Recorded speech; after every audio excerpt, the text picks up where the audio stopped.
আমরা চাই না।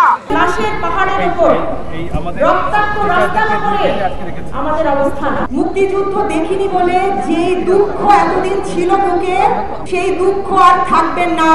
পথে পথে আমাদেরকে বাধা দেওয়া হয়েছে। আমরা শাহবাগ থেকে মিছিল করে একদল মানুষকে নিয়ে এসেছি। ক্যাম্পাসে পুলিশ, বিজিবি, র্যাব আমরা চাই না। এই ক্যাম্পাসে কোনো সশস্ত্র বাহিনী আমরা চাই না। সুতরাং আজকে আমাদের এই শিক্ষক সমাবেশ থেকে আমরা পরিষ্কার বলতে চাই, বিভিন্ন ক্যাম্পাসে বিভিন্ন ভাবে শিক্ষকদেরকে লাঞ্ছনা করা হচ্ছে, তাদের বাড়ির সামনে ককটেল ফাটানো হচ্ছে, তাদেরকে রাস্তায় পুলিশ লাঞ্ছনা করছে। এই ভয়ঙ্কর জায়গা থেকে বিশ্ববিদ্যালয়গুলোর প্রশাসনকে অনুরোধ করব সরে আসতে। তা না হলে আপনাদেরকেই সরে যেতে হবে। আপনারা যে ন্যাক্কারজনক ভূমিকা পালন করেছেন, সেই ভূমিকার জন্য আপনাদেরকে ক্ষমা চাইতে হবে, আপনাদেরকে সরে যেতে হবে। শিক্ষার্থীরা আমাদের সন্তান, সেই শিক্ষার্থীদের রক্ত সামনে রেখে আমরা আর কোনোভাবেই এই দাবি থেকে পিছু হটব না। শিক্ষার্থীদের আন্দোলনের দাবি মেনে নিতে হবে।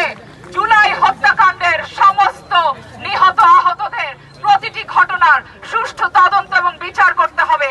আপনাদের তদন্তকারী সংস্থার উপরে আমাদের কোনো ভরসা নেই। আমরা বলবো যে জাতিসংঘের মাধ্যমে এই তদন্ত এবং বিচার ব্যবস্থা করতে হবে।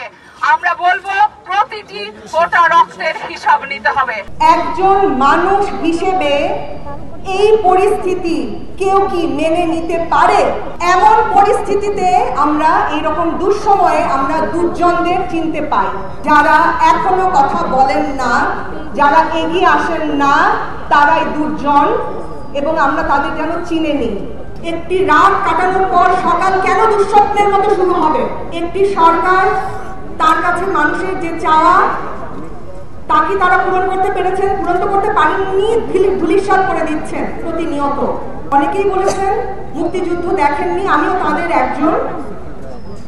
মুক্তিযুদ্ধ দেখিনি বলে যে দুঃখ এতদিন ছিল বুকে, সেই দুঃখ আর থাকবে না।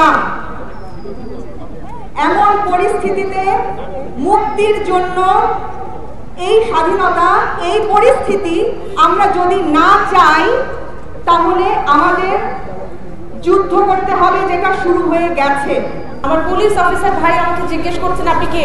আমি বললাম আমি একজন সাধারণ শিক্ষক, আমাদের প্রোগ্রাম আছে, আমি যাবো সেখানে। ওনারা আমাকে বললেন যে ঢাকা বিশ্ববিদ্যালয়ের শিক্ষক ছাড়া আমরা কাউকে ঢুকতে দেব। আমরা যে সময়ের ভেতরে আছি, ধন্যবাদ, আমরা যে সময়ের ভেতরে আছি, এই সময় সম্পর্কে কি ঘটছে চারপাশে, এটা নতুন করে বলার কিছু নাই। শুধু আমি এটুকু বলতে চাই, লাশের পাহাড়ের উপর রক্তাক্ত রাস্তার উপরে আমাদের অবস্থান।